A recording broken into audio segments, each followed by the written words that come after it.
Morning, welcome to Scorched Earth Tarot. This is going to be a reading for the sign of Aquarius, Sun, Moon and Ascendant.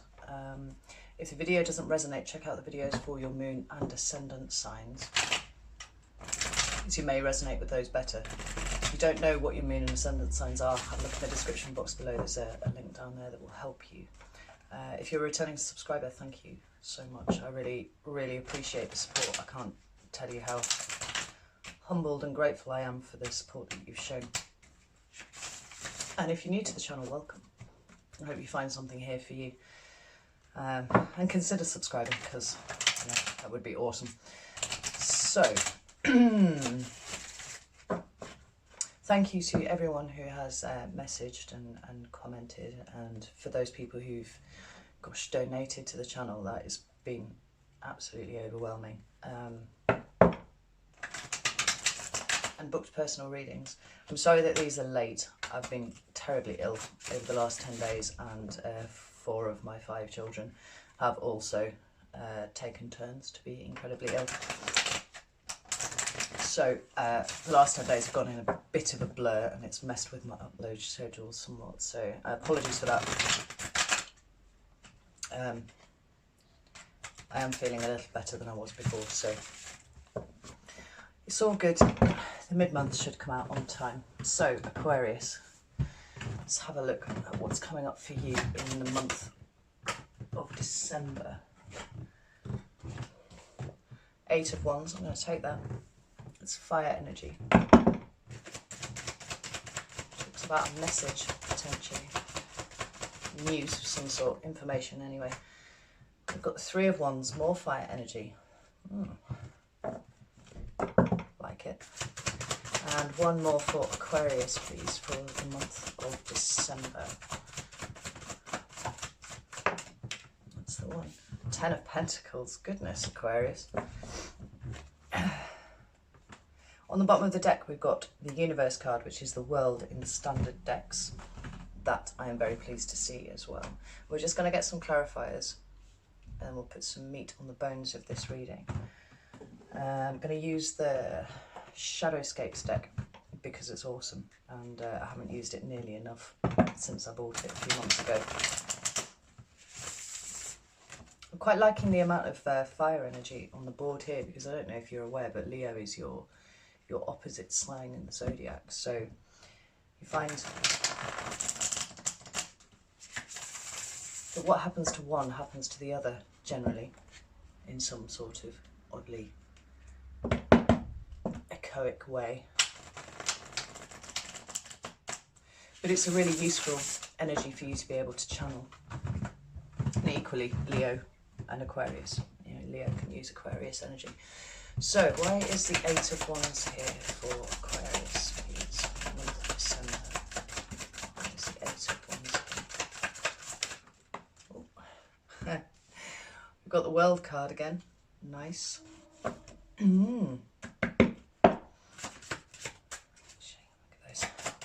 is the 8 of Wands here?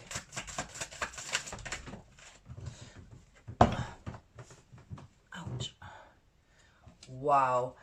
The 3 of Wands again. So of the 5 cards on the table, 2 of them have appeared twice. I love tarot. Why is the 3 of Wands here for Aquarius, please?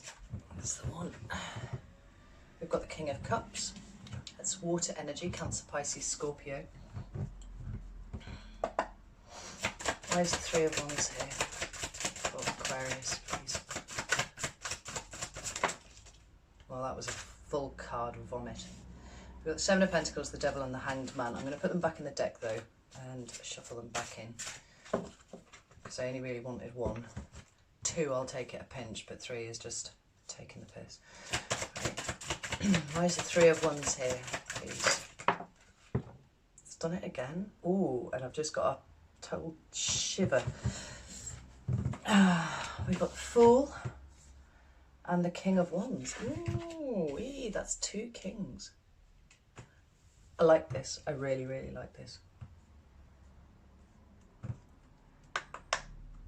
Why is the 10 of Pentacles here for Aquarius, please? I'm not even going to question it now, I'm just going to take them. So we've got the card of Cancer, which is the Chariot. We've got Judgment, which is the card of Scorpio. And we've got the Three of Pentacles, to clarify the Ten of Pentacles. Wow, there are a lot of majors down here on the board now. On the bottom of the deck, we've got the Six of Swords. That talks about moving out of choppy waters towards smoother ones. Sometimes. Now, but we'll get to that, is my point. Just have some hot juice. So, the first card you've got is the Eight of Wands. And like I said, that's fire energy. And it talks about swift incoming communication of some description. Usually I ascribe it to, you know, email or instant message of some description, but it can just be news coming in really, really fast. And it's usually something that you've been waiting for. I'm drawn to the fact that all of these wands have little budding leaves on them. So I feel like it's something that has been in the offing and you've been waiting for information to come in, or, you know,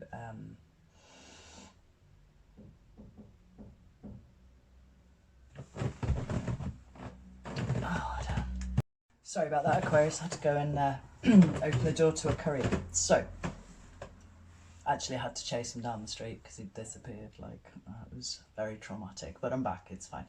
So, Eight of Wands. I feel like you have been waiting for information, news of some description, or the go-ahead on something. Something that you've been working on for a little while, something that's budding right now. You've needed someone else's input to give it the green light and go ahead. I feel that quite strongly.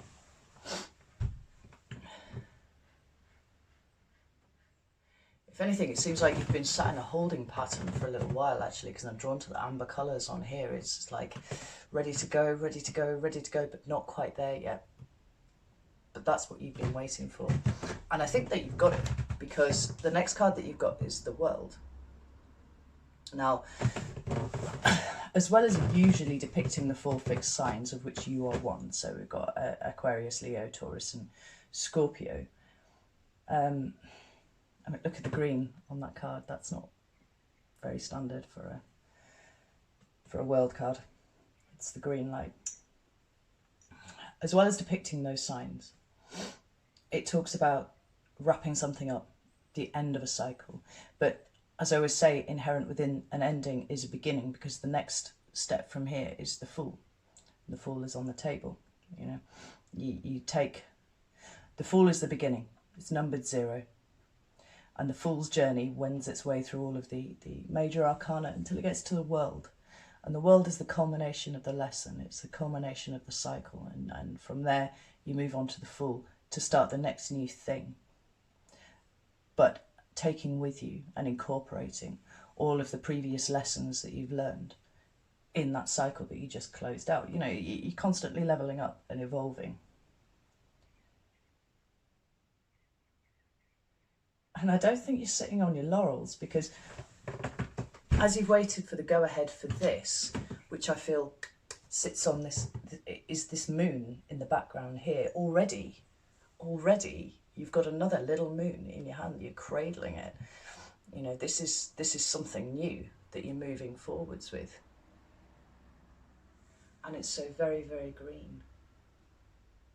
She's pressing this to her head, so I think maybe it's not started formulating properly yet, but you have an idea. You know where you're going, possibly, with the next new thing. I don't know if you can see that. I can't really see what you can see, but it's very exciting. And then the next card that you got is the Three of Wands. Like I said, this is more fire energy again. And this dude, he's sitting on a, well, he's standing on a rocky outcrop with a cat, actually. And there are these two wands stuck in like tiny cairns, you know. but they've got other bits of wood attached to them so that they look like crosses. They look like burial mounds. Now this could be that you've tried what you're about to do a couple of times and you made a few mistakes, but this time you've got it because this wand he's got in his hand is straight and it's true, and he's holding it in his hand. It's not attached to anything yet. It's able to go out or wandering. I mean, sometimes this card can talk about travel, actually. That's the thing. So maybe these projects, whatever these are going to require you to travel in future, but maybe not. Take it as it resonates to you. But there's a spectacular feeling of the world is your oyster here right now. Like it's a card of vision in this deck. You know, he's standing there and he's looking out to the horizon. So many things are possible. But it's a really high vantage point. And I find that's something that I associate with Aquarius quite well. Like you can detach yourself from the minutiae of the stuff that's going on and step up and look out and see where something can go.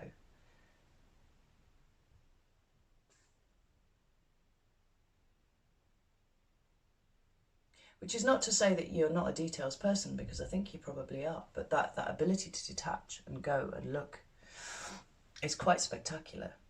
We've got the sun up there really prominently, just as we've got the moon. You know, the moon and the sun are the inner and the outer, but they're both very prominent, very high up in the sky. So then we come to the Three of Wands, which is the central card in your reading. And like I said, this can talk about travel and stuff like that. But in this depiction, there are ships. And there's a notion of having put lots of work into something and now sending out your ships to go, you know, trade, whatever. Send them out and see what comes back. You know, all three of these wands on this card are affixed to the ground. They look very sturdy. The groundwork has been laid. And now you're sending it off out into the world to see what occurs as a result. Now, interestingly, this was where the cards started vomiting out all over each other. We've got three cards, two of which are kings, and the one in the middle is the Fool. Now, neither of these kings are your element. We've got the King of Cups and the King of Wands. And obviously, being Aquarius, your king would be the King of Swords.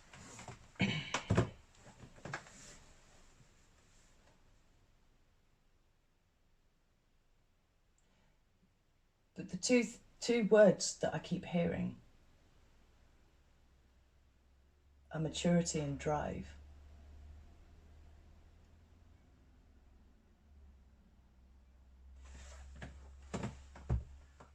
We get the maturity from the King of Cups here,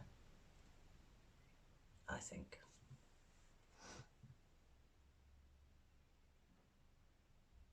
The king is the top of the suit, so he effectively controls whatever suit he represents, you know, and he's the culmination of all of the things that have been learned throughout that suit. You know, the king sits at the top.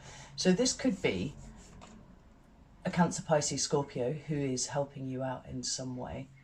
If it was a person, and it doesn't need to be male, it can be male or female. The tarot doesn't care about gender. But I don't feel like it is. I feel like both of these are you. I seem to recall in one of your previous readings you had a number of kings turn up again. You don't need the King of Swords because you are the King of Swords. You have the King of Swords. What we've got here is you pulling in different elements and demonstrating different talents outside of your suit, you know, drawing in those elements to help you progress as you are. And the King of Cups is emotional maturity. You know? It's not somebody who wears his heart on his sleeve. That's the wrong way to interpret this card, I think. It's somebody emotionally mature who is not driven by his emotions, but comes from a place of love, I think. And he's very much at ease with this situation. I feel like this is a group of people, actually, around you that is inspiring this feeling in you. I cannot help but feel that you've got a big group of people around you, and you actually count yourself as being extremely lucky to have this group, to have met your tribe. Thank you. You've met your tribe, and you sat in the middle of it, really, really enjoying it. Trying to decide which order to do these cards in next, because I feel like the King of Wands is important that he's here. But at the same time, they're sandwiching the Fool. So maybe let's talk about the Fool. The Fool is the beginning of a cycle. Right? It's the beginning of a new cycle. And you've got the World at the bottom here. You've got the World here. Endings and beginnings. But these are very distinct endings and beginnings. They're not just implied in one another. They are as they are.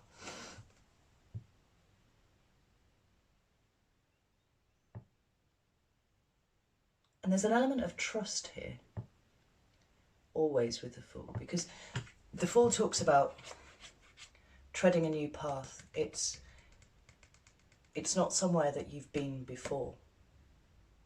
It's not something that you've done before. What I'm getting a very strong sense of here is that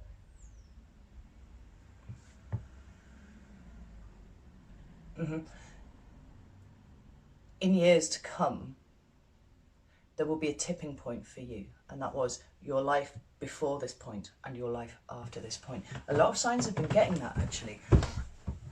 2020 is going to be a pretty monumental year for you, and this is the portal. This is where you step through. There's great freedom and liberation in this card. The thing with the Fool is, he doesn't know where he's going. He doesn't know how he's going to get there, but he trusts. He just trusts. It doesn't occur to him that anything will go wrong. And this is, interestingly for you, because you're an Aquarius, and it's not actually necessarily the way that you roll sometimes, because you're great strategists and you like to think about things before you do them, and you take emotion out of the equation, but here we've got you putting it in. And it's not like you to just step out into the unknown, but for whatever reason, whether it's the amount of groundwork that you've put into whatever it is that you're doing, or maybe because you've just hit an age where you've relaxed a little bit and you've gone, do you know what, I can just do this. This is what you're doing. And it's come out under the 3, so it's like this thing that you're working on, whatever that is, however that resonates with you, you're sending your ships out now.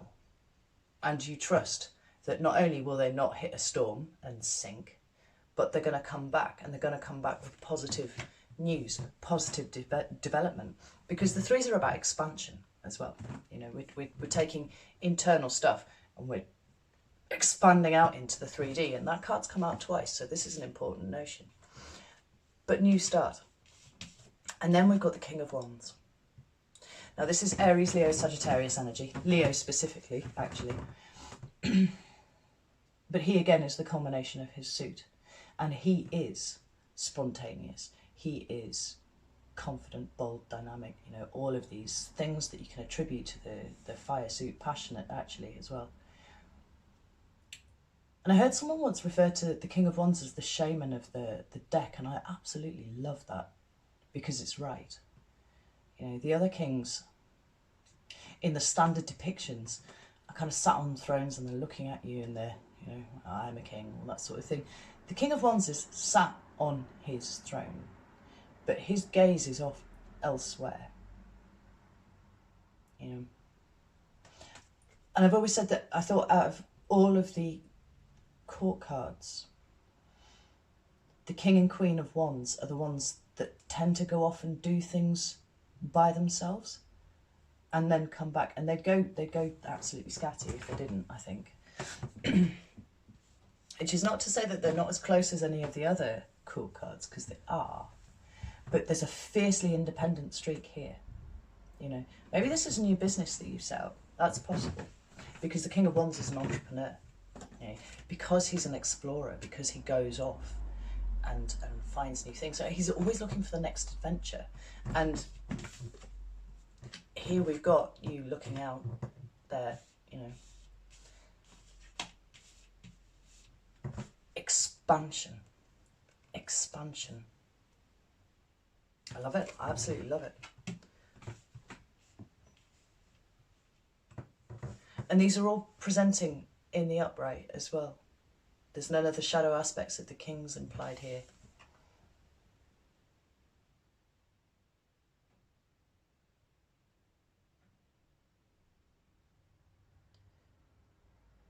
And there's, even this card is just screaming the world is your oyster at me again, because I'll show you this in a second. I don't know how well the camera's going to pick it up. But there's a solid, like, cat-like statue behind it, just behind the king, because he's actually facing away, he's got his back to us. And that is solid and rigid, and I feel like that is your foundation. That is the thing that you have spent your life, probably thus far, creating. But then from his body, we've got these swirls that are coming up, and they're turning into kind of ethereal lions that are going off to chase a sun that's above him. Yeah, I don't know if you can see it.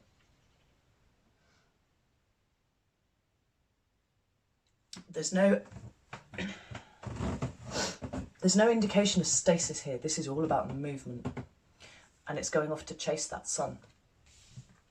That one there that you were looking at before, going off to go and capture it. I love it. The final card that you've got for December is the Ten of Pentacles. And this is the culmination of the suit, obviously, because each of the suits go from ace to 10. And when you get to 10, come back down to the bottom. Keep going. It's that cyclical nature of life and learning lessons and doing things. And this is the 10. It doesn't get any higher than this. And this particular depiction of the Ten of Pentacles always makes me feel like it's a snapshot in time. Because it's not just, sometimes called the inheritance card, right? So from that we get legacy. But also there's the fact that an awful lot of time and care and effort and resources have gone into creating this situation, which is complete material fulfillment, I have to say. So it's a snapshot that exists literally between heritage and legacy. And I think that your mind is very focused on this. I think this is what you're working towards, if not close to achieving.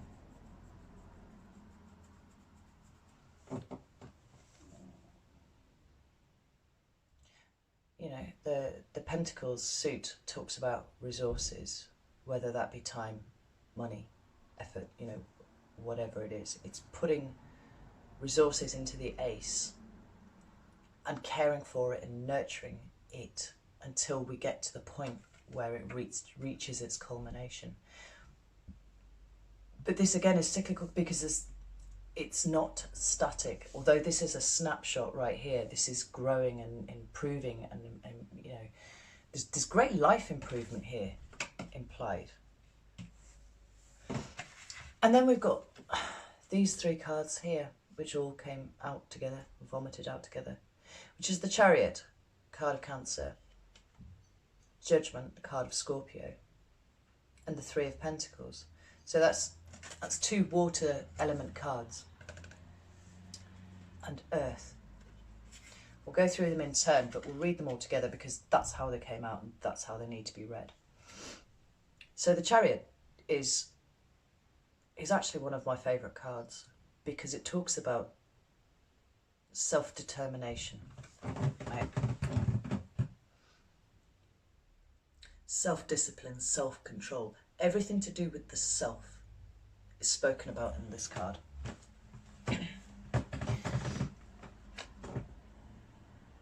With this dude here on the Chariot,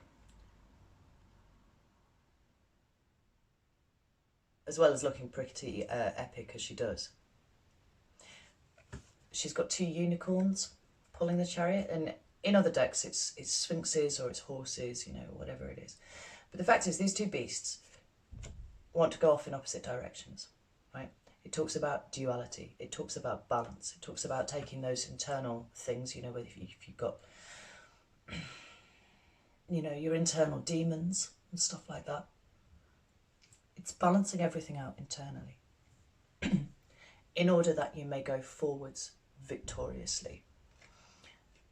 But the really critical point about this card is that never is the charioteer depicted as having reins, because they control the beasts, however they're depicted, with the power of their mind. And that's incredible. It's really incredible. The amount of self-discipline to be able to control your mind like that is just phenomenal. It's incredible. And you've achieved this, or you're very, very close to achieving it.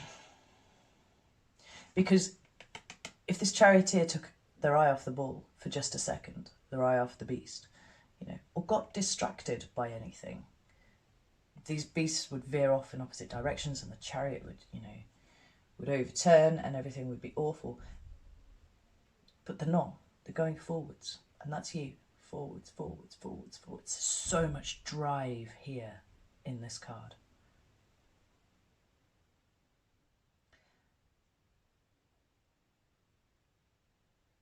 And it's interesting, there's, in the background, there's a castle and it appears to be built on clouds. I don't know if you can see it. We all know, you know, the saying about castles in the sky and stuff like that, but this, to me, says that you are taking something that was a dream and you are turning it into a reality. You know, it's up there where perhaps other people couldn't see it, couldn't appreciate it. You're taking it and you're bringing it to life. You're bringing it into the 3D extremely successfully, because it's sitting here under the 10 of Pentacles, man. I mean, it doesn't get any better than that. But all of this is because of the iron will that you are, you know, demonstrating in your course forwards. And it could be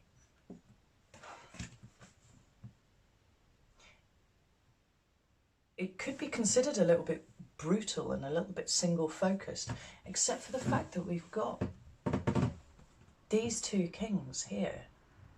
You know, this is not single-minded, you know, driving forwards at the expense of everything and everyone in your path. This is all-encompassing. You're taking these people with you on your dream, and nothing is being sacrificed here except those things that shouldn't have been there to start with anyway. It's... I get a bit bored of using the word masterful in your readings, Aquarius, but that is what it is. You know, and there's great experience, there's great maturity, there's incredible depth here, and there's the sense of so many strands of a web that you've been weaving for a very long time, finally starting to come together in a way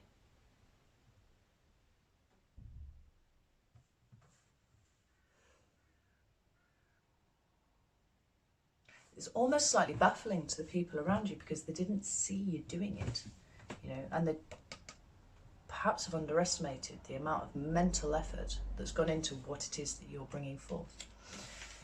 Then we've got judgment. Judgment usually talks about resurrecting things that are dead. Yeah. You've usually got an angel at the top of the card, and there's people literally resurrecting out of the coffin. So it's situations that you thought were dead and buried coming back to life for a second go over. But I get a very different feel off this card here to what I do usually. A couple of reasons why. There are butterflies all over this card, right? And butterflies are generally indicated by the air suit, but they talk about transformation, right? Huge transformation. And obviously being resurrected from a dead state to a live state is a huge transformation, as is, you know, going from live to dead. But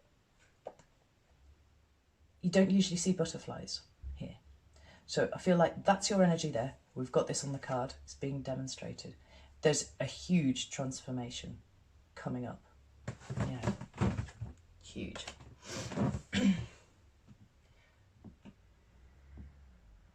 But I feel like rather than these bodies being, you know, resurrected from dead and back to life, because they're all intermingling with the butterflies, I feel like you're setting some demons to rest, actually, Aquarius.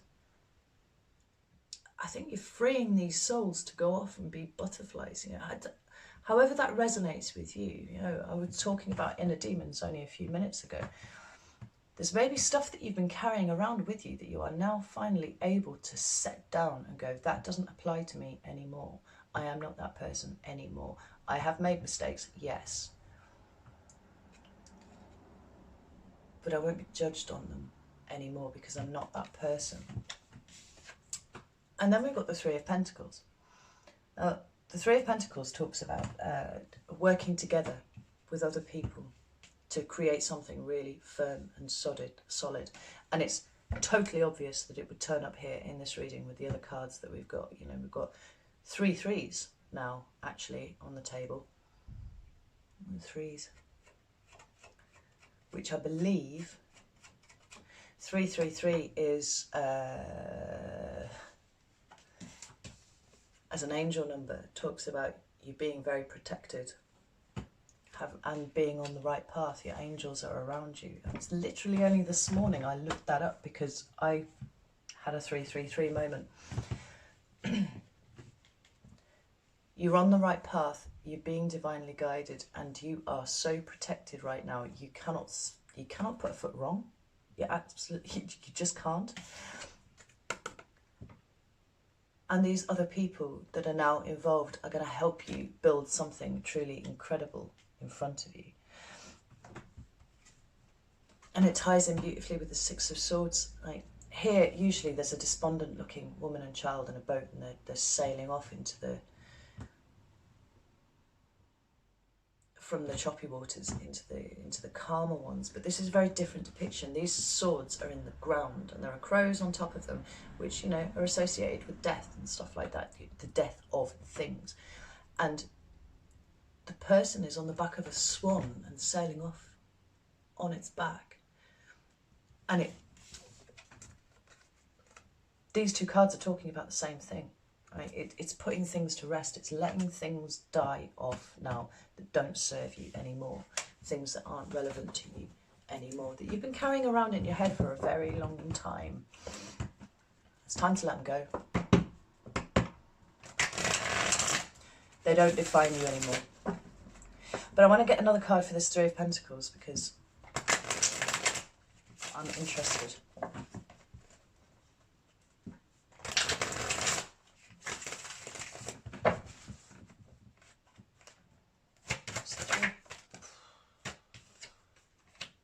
Page of Swords and the Nine of Cups.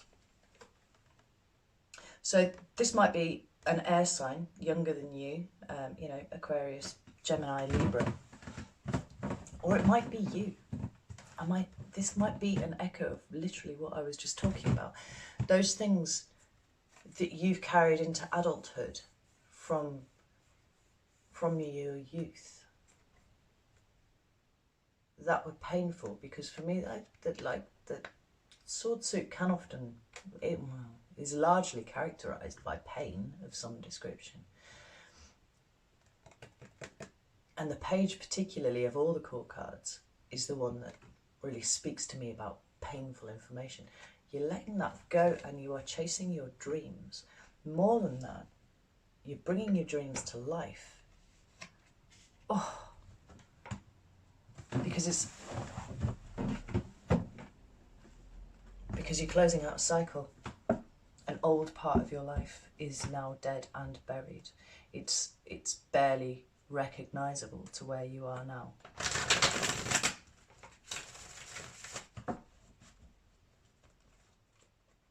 And this is your portal. This is your portal number. Step through this. And I think even you will barely believe that you're whatever these spirits are that are flying up there, whatever that page is talking about, whatever those crows sitting on those swords mean to you, you'll barely believe that it was ever part of your existence, because you're moving on to something so strong. And like the Three of Pentacles talks about really solid things that will last for a very long time. You know, in the standard decks, it's the only Pentacles card where the Pentacles are depicted in stone. You know, and they look like they're building a cathedral. This is something that's going to stand for 1,000 years. And then we've got legacy, and we're talking about something that isn't just going to benefit you here and now a little bit. This is big. This is big stuff. Can I have some cards of advice for Aquarius, please? Whoa, there's the first one. Some cards of advice.